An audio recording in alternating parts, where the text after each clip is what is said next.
Israel has been dealing with Hamas for 40 years now, in Islamic Jihad for 40 years now.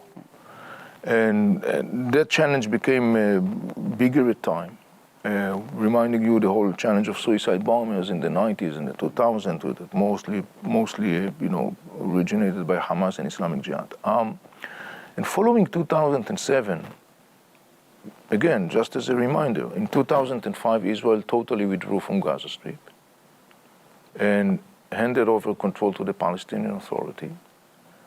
And a year and a half later, in summer of 2007, Hamas crushed violently the rule of the Palestinian Authority and took over Gaza Strip and governed Gaza Strip. And since 2007, we have witnessed how Gaza Strip became a constant and increasing source of attacks on Israel, launched by Hamas and Islamic Jihad and others. And there has been an ongoing inner Israeli dilemma. What exactly to do with this thing that is called Gaza Strip? Because Israel left Gaza Strip in 2005, and overwhelmingly Israelis said, we left Gaza Strip, we handed control over to the Palestinian Authority, we don't want to go back to Gaza Strip, we don't want to rule 2 million Palestinians or so that lives in Gaza Strip. And so all those years following 2007, that was a major component that basically dictates the Israeli government's policies regarding Gaza, in the sense that the bottom line was, we do not go back to Gaza Strip, even though Gaza Strip became a source of an increasing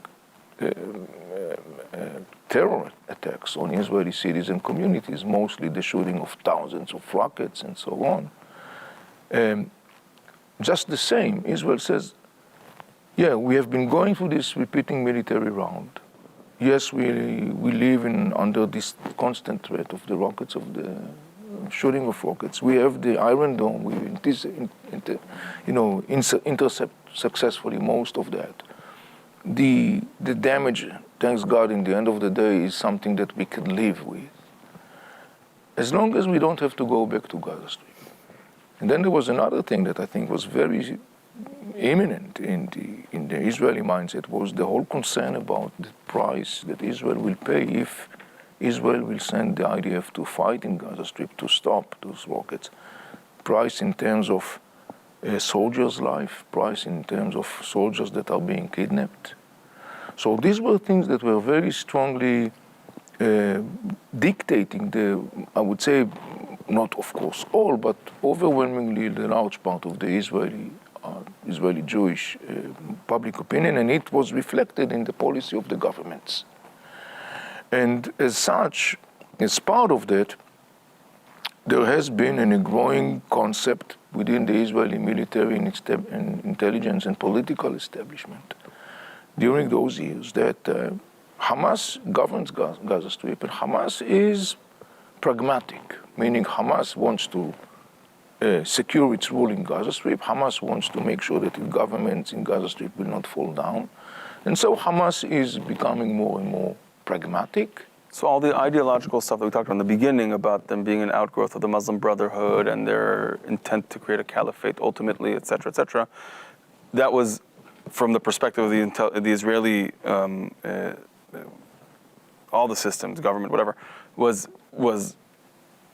not taken into account. It was just they thought it was not going to be actualized at any point. They thought that the more dominant factor that in the end of the day shapes Hamas policy is not the ideological idea of Hamas, but the pragmatical or practical needs of Hamas.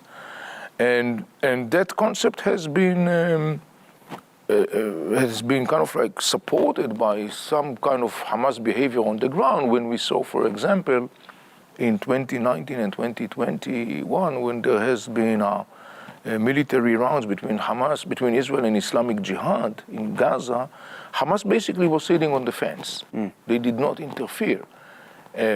Retrospectively, we now understand that was part of Hamas' scheme, a long-term strategic scheme that led to October 7.